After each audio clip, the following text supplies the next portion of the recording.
ఇందులోనికి రుచికి సరిపడా ఉప్పు వేసేసుకోవాలి. ఇందులోనికి లవంగాయ దాల్చిన చెక్క కూడా వేసేసుకోవాలి. ఒక చిటికెడు పసుపు,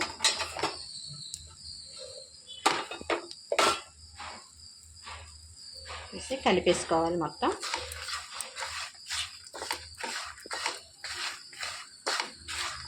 ఇప్పుడు వేగిపోయిన దాన్ని మనం చల్లార్చుకొని మిక్సీ పట్టేసుకోవాలండి. పొడి చేసేసుకోవాలి.